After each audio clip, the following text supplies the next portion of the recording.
Microsoft is a leader in AI development, so I'd like to welcome Microsoft technology strategist Philip Meyer. Philip helps Microsoft partners build solutions and services for various sectors. So please, again, a reminder to submit your questions through the app, and we also can take questions directly off the floor. But I'll now welcome Philip Meyer.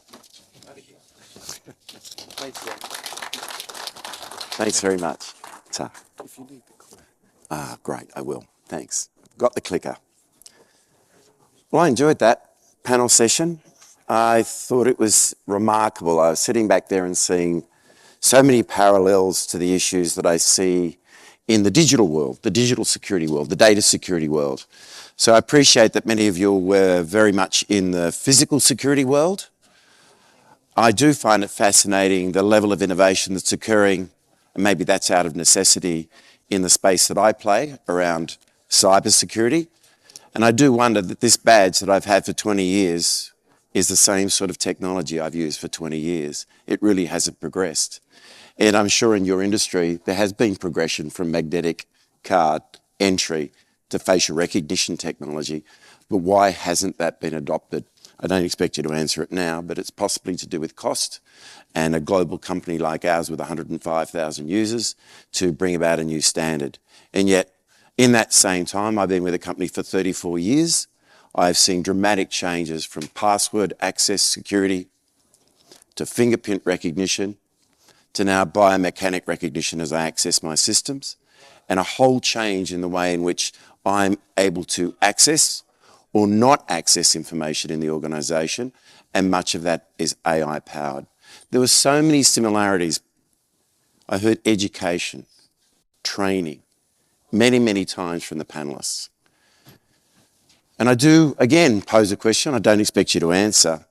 Is there an entity in this industry that would make the level of investment that I know we have made and Google are making in Australia in training around cybersecurity, around digital and data security? We invested $5 billion in the Australian economy to train 300,000 people because we saw that as a need out there for having that base of cyber security professionals at the grassroots level. So it was given to TAFE, the further education community, to try and drive that wealth of knowledge up to be able to create a safer implementation.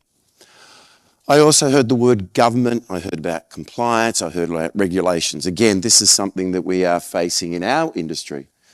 Does anybody aware that there was a Senate committee into AI adoption last Friday? Show of hands? No one. Okay. I found it fascinating. One of the best bit of TV I've seen in years.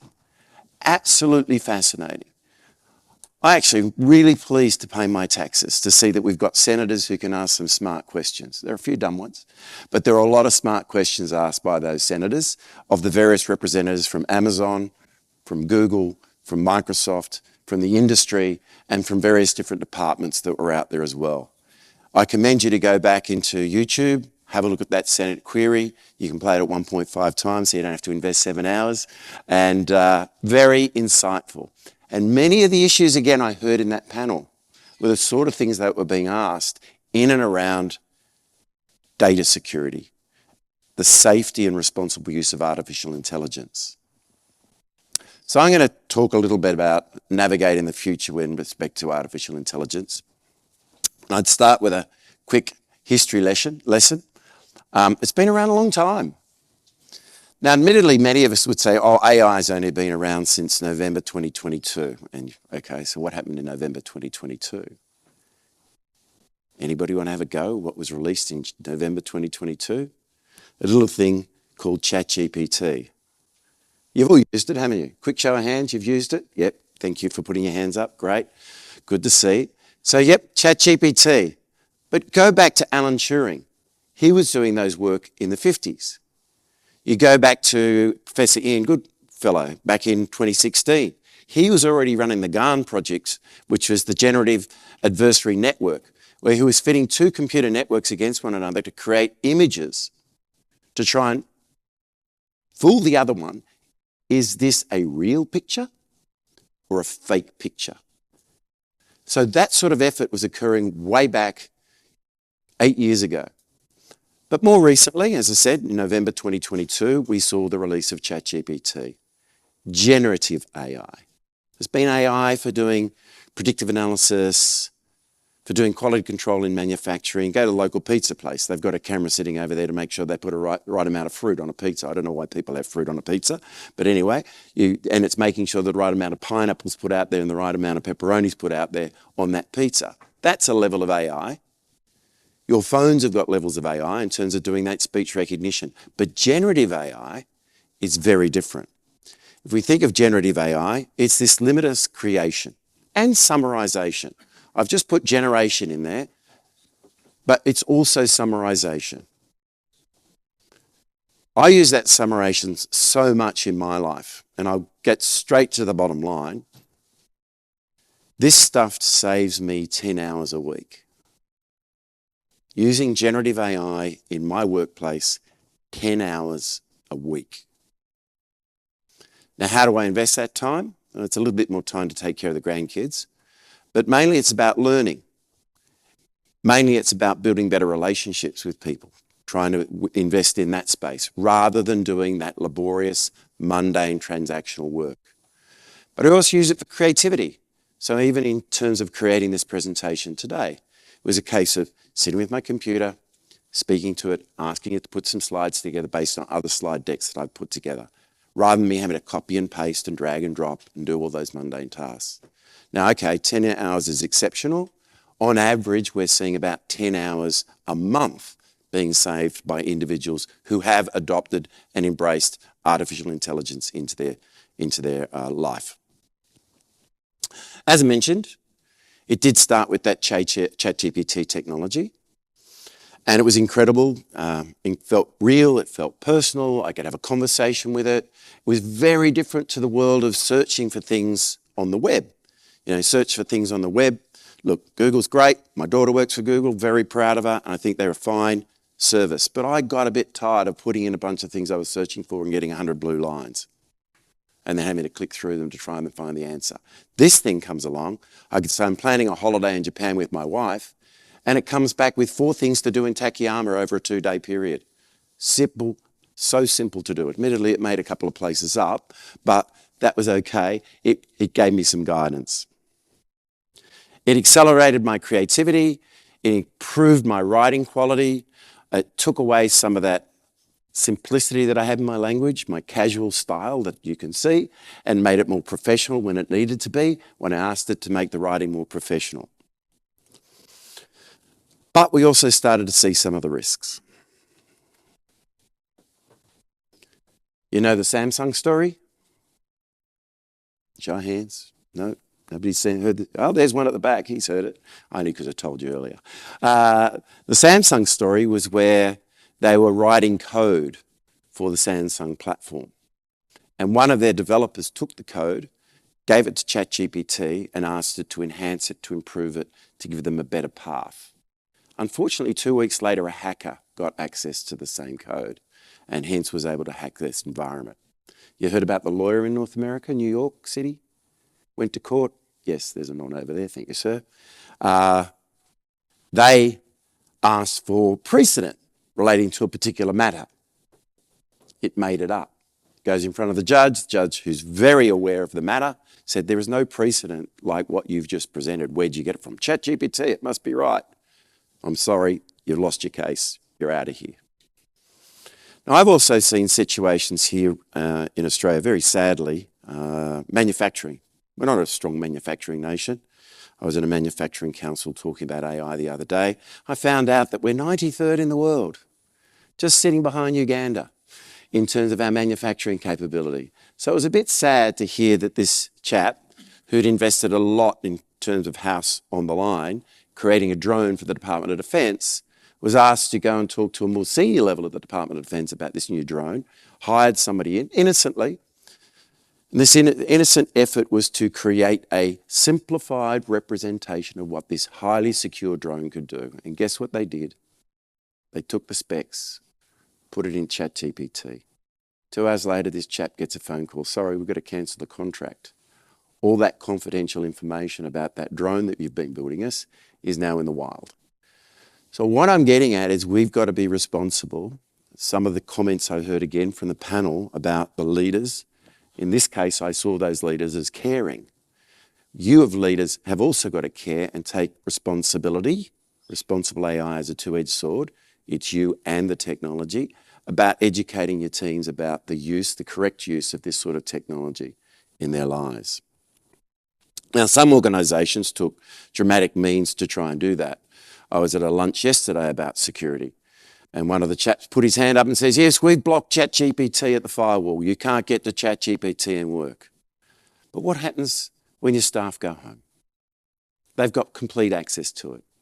And if they haven't deployed disciplines around document security, document compliance, they're just as likely to take those confidential documents on a USB key, stick them in their home computer, run it up on ChatGPT and try and get answers. So that idea of just trying to provide these levels of defences don't work. As we saw, people even asked ChatGPT, how do I get around the defences that my workers put in place to do it? So ChatGPT and AI systems helping me to get around the defence systems that are put in place for me trying to do those summarisations and generative works. The world is definitely changing. As I said, look, I've been in this industry 44 years. I remember joining the days of mainframes, mini computers, PCs. The internet came along and I thought, wow, what an incredible piece of technology to be able to use a browser to look for files and stuff on the internet. Some of you may be old enough to remember that too. But I feel today with AI, this is more significant than all those technologies. I have never been able to save more time in my life and become more productive than since the introduction of this generative AI technology. It is profound. It's probably as profound to me as, and I was alive, but I was about 3 years old, when they moved from transistor computing into silicon-based computer technology. It is substantial. I do find it fascinating, though, that we live in a world where we're seen as living with digital debt. What's that mean, Phil? Digital debt is this idea that you're finding it mundane, you're finding it laborious to go and attend. Who gets 3 meeting requests for the same time? Yeah? Who has a demand to create some sort of document proposal with an incredibly tight deadline? You're finding that as a digital debt. You're finding that strain on your lives of doing mundane tasks. Now, I find it, again, it's fascinating because, yes, I've been around Microsoft long enough to remember the first version of Excel and standing in front of a room like this demonstrating AutoSum, and you all went, wow, how cool is AutoSum in Excel? But that's become mundane now. That's become a thing of the past. The new digital debt is 3 meetings at a time, having to generate a proposal in a couple of hours, and having that to be a quality document with citations and references. So we are facing that digital debt. So we're looking for ways to increase our productivity. And this is where, as I mentioned, AI is certainly proving to achieve that. But with that, there are new skills. I must admit that when I started to use ChatGPT and the Microsoft version of that, which is called Copilot, which is, I'll get to the security bits later, that still needs learning. You need to learn how to ask smart questions. What's the old adage? Dumb questions, dumb answers. Smart questions, smart answers. And you will definitely find that when you use generative AI systems, you have to go through training and learning about how to ask intelligent questions to get those sorts of responses. And it seems like, oh, but I used to just type in a few words and I get 100 blue lines. Now, if you want a clear, succinct answer, you've got to put a few more words in. Who's it for? What's it about? What are the reference points to be able to use in creating this response from the system? So I'm going to touch now as we move more into the security side, and I will use a word, compliance and governance side. Funny word, security. Funny word to me, security. I come to this event and I see security used in a way about physical security and cameras and perimeter controls and alerts and sensors. And you come to our office and an event that's running out the other side of Darling Harbour, and they're all talking about software security. Who can access the computer? Who can access that file? When are they allowed to access that file? But use the same word. We use the same word, security. And yet there's so many nuances to that word, security. My colleague Henry's in the room. He could probably go through 9 different ways in which we interpret that word security in terms of the experience just in our world, the digital and the data security world. 9 different ways: email security, data security, human security, identity security, just to name a few. But we'll touch on some of that, and we'll also look at how we build for the future. As I think Asaya was talking earlier about in the panel about foundational generative AI systems. One quick correction: it wasn't a Microsoft fault, that thing that occurred. You did get a blue screen at S. That was, I want to stand here and present, it was a CrowdStrike issue that caused that problem, not ours. All right, I want that on record, and it's on our public website. It wasn't us, but it hurt us and it hurt many of you. But she did point out that it is just a predictive system. She talked about that soccer example and being able to predict which soccer team might win. Now, in the principles of ethics, and I will get to talk to it now, but it's in my head, we actually don't predict the results of soccer matches with our implementation of AI. We don't predict election results in our implementation because we don't think it's ethical. We take a more responsible approach to the way in which AI should be applied so that those sorts of things such as betting, gambling, and prediction is not actually permitted in our model in the way we take it to market. For whether you like that or not, it's just the ethics that we have in the implementation of a large language model. But it is also non-deterministic. You can ask it the same question 2 minutes later and get a completely different answer. That's how this model works. Whilst it's trained and it's taught and it learns things and it learns how to communicate back to us with natural language, it is not likely to give you the same answer if you ask it a second or a third or a fourth time. I did also like the comments from, I'm trying to remember the gentleman's name who was in the seat over here talking about needing to know your customers. Absolutely. I didn't put this slide in just a moment ago. It was in there before, but very much needing to know your customers, needing to understand the content of your business, understanding the cloud services. He also talked about governance and sovereignty. And so knowing that the cloud service you're running is a sovereign cloud, that the data is in Australian stored data centres. And I do want to thank some of you in the audience who are providing wonderful physical security to the 29 now data centres we've got running across Australia. So thank you very much for, I see some nods. Yes, so you might be providing those services, even though you're not allowed to tell me you are, but you're providing those security services to our facilities. Thank you very much. But getting to know your cloud, that it is a sovereign cloud, getting to know your customers and what the needs of your customers, and customers, by that I also mean your users, and also getting to know the content in your business. And this is very much where Henry and I spend a lot of time, is helping to talk to our partner community about the importance of data classification. It's not just having a password on a file, it's about knowing these files are available to this set of users, but these files are not available to that set of users. And there's a lot of work to do there in that space. Now, what I might do is just set up with this idea of, do you know where your data goes today when you're using these generative AI systems? Do you actually know? I think I've given you an example of that already with the Samsung example, with the law example, and with our friends who are making drones for the Department of Defence, or not anymore. And I've tried to make this simple diagram representative of what is going on with your data. So if you're using ChatGPT today, love it. Thank you so much. It's running in our clouds. It's running in our data centres here in Australia. Thank you so much for doing that. And you're providing, and some of you are even providing the physical security around that. But I guess you appreciate that when you're using it, you're putting in your data, you're putting in your questions, you're putting in your prompts, you even might be copying and pasting confidential files, but everybody else on the internet will be able to see that. It's learning from what you've presented, it's understanding what you presented, and then it's potentially making that available to other people who ask the smart question, give me the insights to that drone. So what's another model? I mean, that's free, it's great. I used it for holiday planning, as I said, to go to Takayama 4 days, 2 days in Takayama. Yeah, I turned up there and a couple of places didn't exist, but that was kind of difficult to explain to the wife, but I could understand what was going on. It's great for writing poetry. So as a consumer, fill your boots, fantastic, great fun. So what do you need as a business? So now we're getting into the compliance and security element. This is a model we present to you to suggest there is a better way to go. We can still get all the wonderful power of these things called large language models, OpenAI, ChatGPT, whatever you want to call it, but that ability to ask it a question and get some generated answer, a PowerPoint presentation, Excel file, an email for yourself, a summary of a meeting you've missed, fantastic.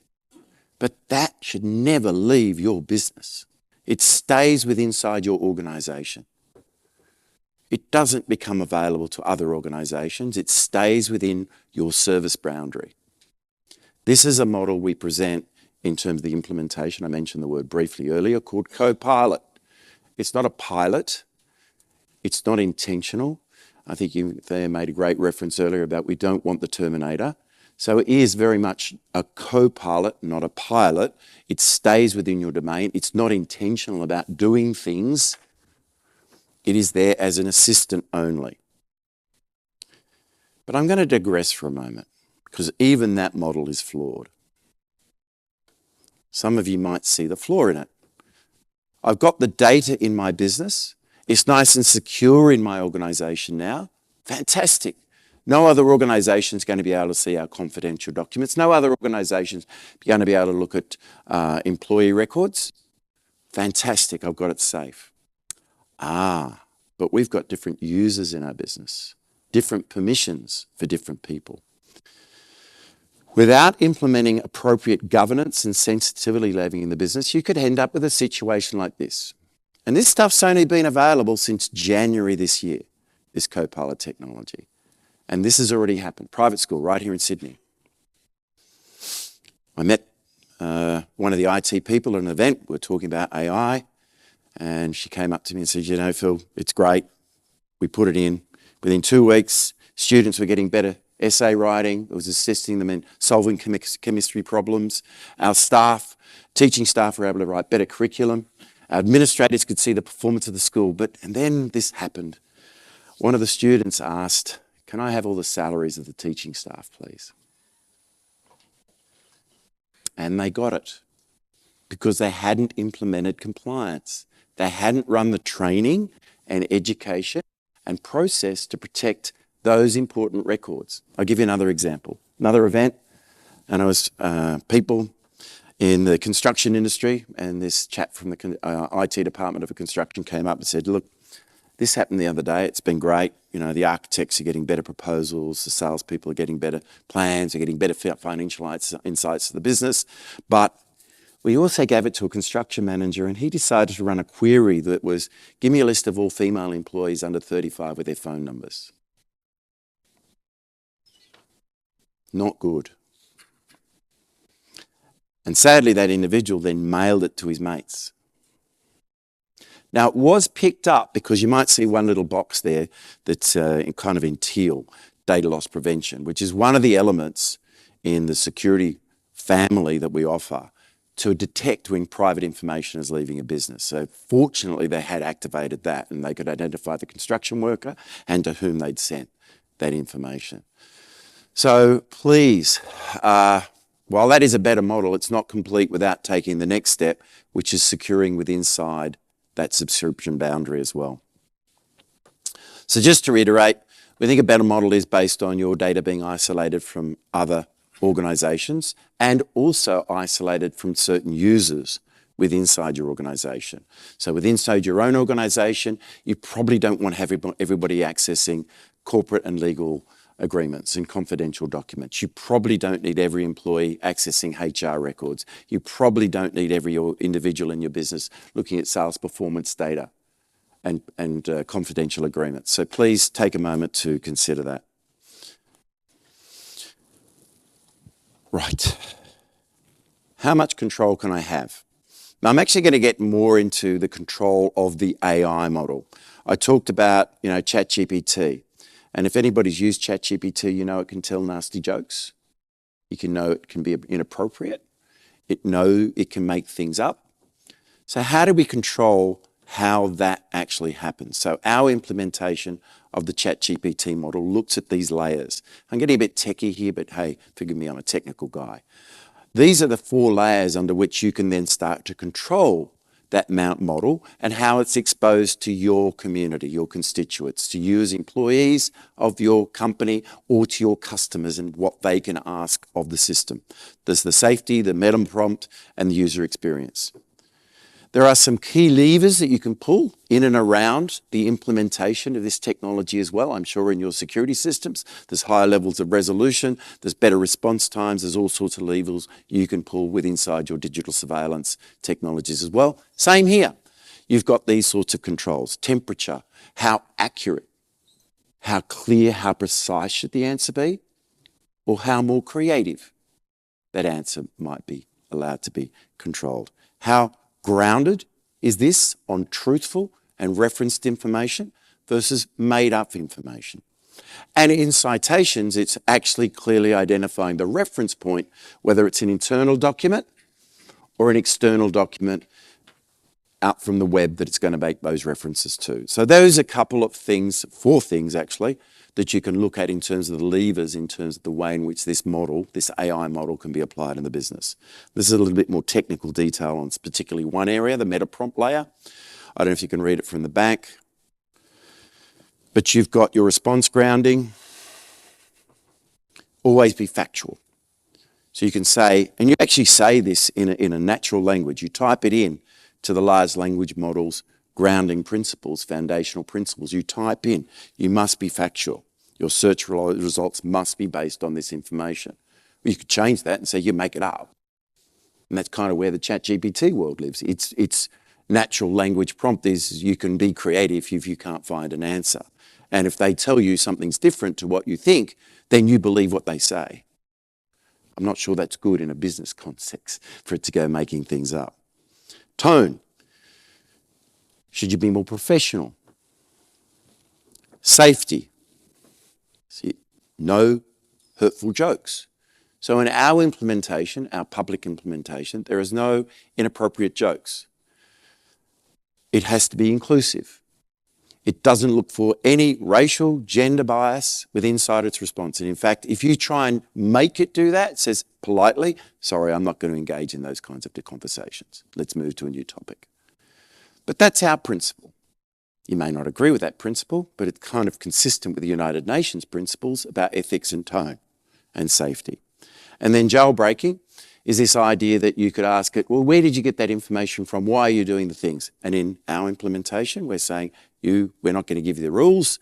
We're not going to expose how we have defined our large language model because we think that's part of the secret sauce, is having a responsible and ethical implementation.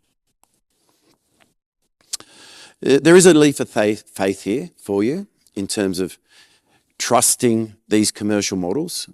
Google is working through the Gemini to get to the same phase as we are now with the Copilot, which is great that we've got these commercial entities who are building trusted systems. And it was wonderful again to see the Senate inquiry last week pressing us, pressing Google, pressing Amazon on these particular points of trust and faith and confidence in those systems.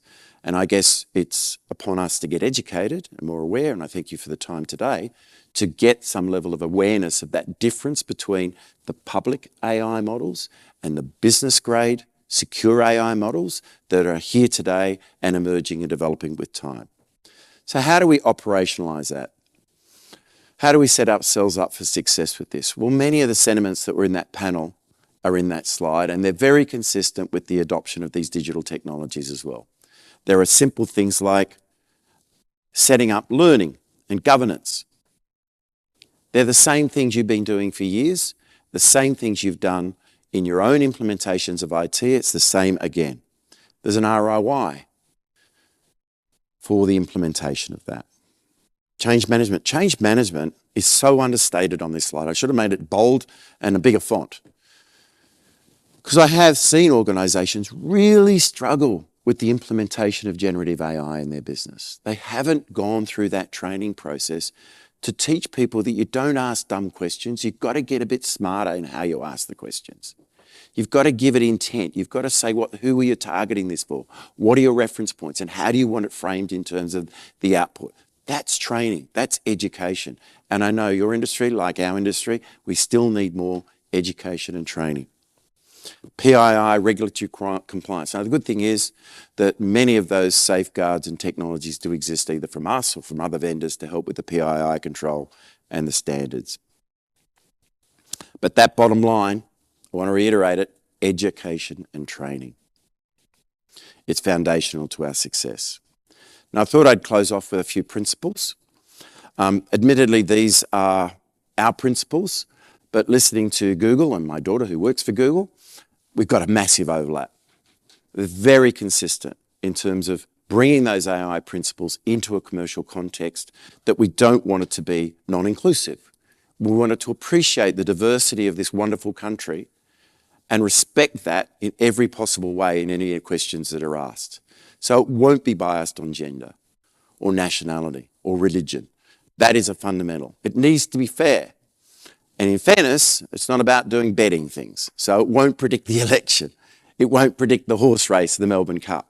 So fairness is an important element too. We need to be transparent, which is giving those citations. Well, where did you get that answer from? Well, the answer came from this particular news article, this particular SBS program. It came from this particular, sorry, I had to make a reference somewhere. It came from this particular document in our business. Now, there's an interesting one. It's coming from a document in your business. There's part of that. What if that document's wrong?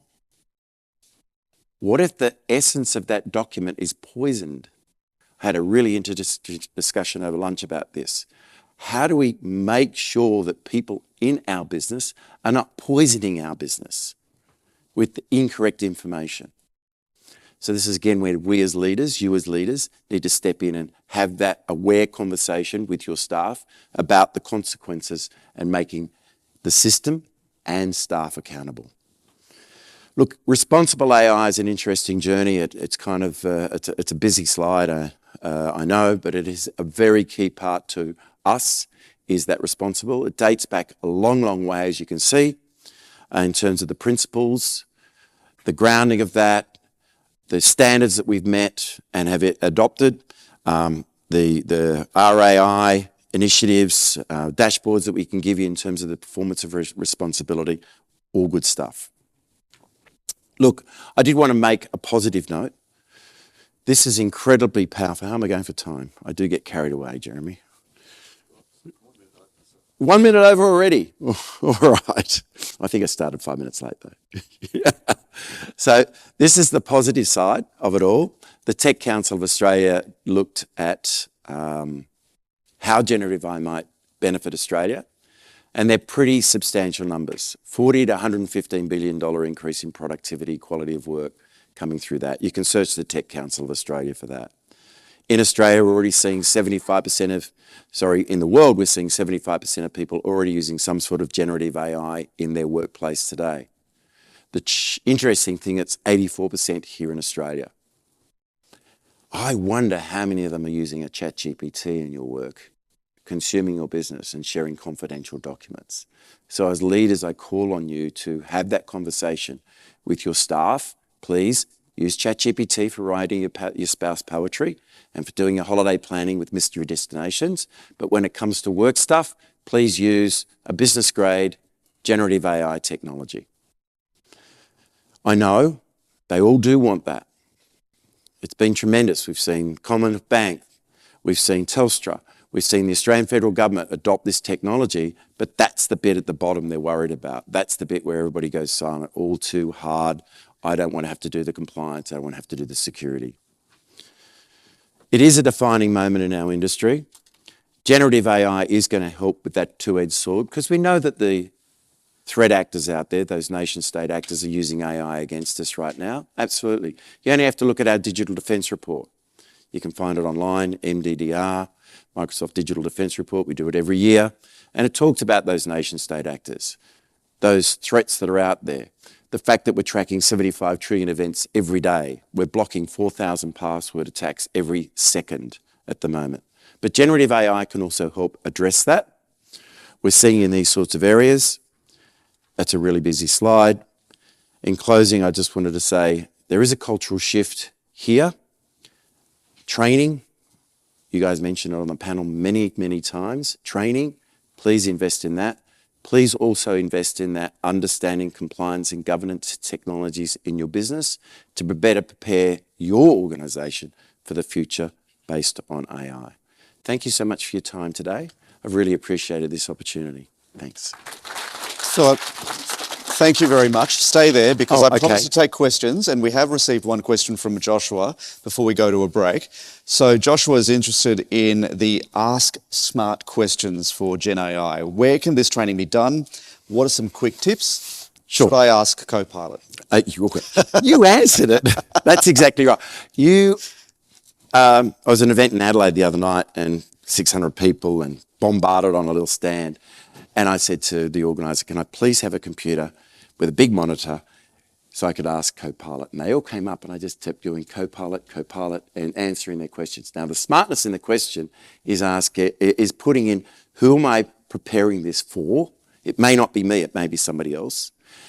What is the context of it? Is this to be like a compete situation, or is it a collaborative situation? Are we working together on this, or are we kind of trying to find the difference between things? The reference points that you might want to start with, so maybe you've got some pieces of information in your business or out on the web that are important to that. Now, okay, where do you get this training?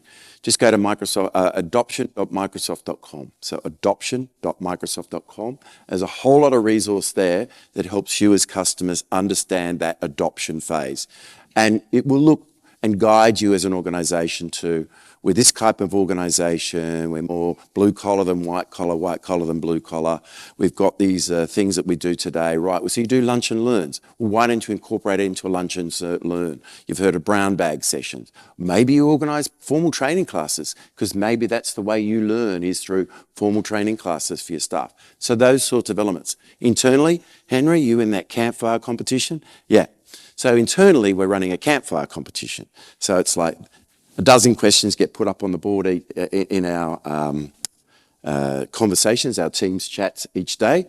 And there's a competition run to see how quickly we can answer those little squares with using the Copilot and giving our answers. So those sorts of techniques can help make them a bit of fun, rather than just mandating you've got to go to compliance training. Wonderful. Look, thank you very much to Philip for that very informative session. A round of applause, please, for Philip. Thank you very much. Thank you.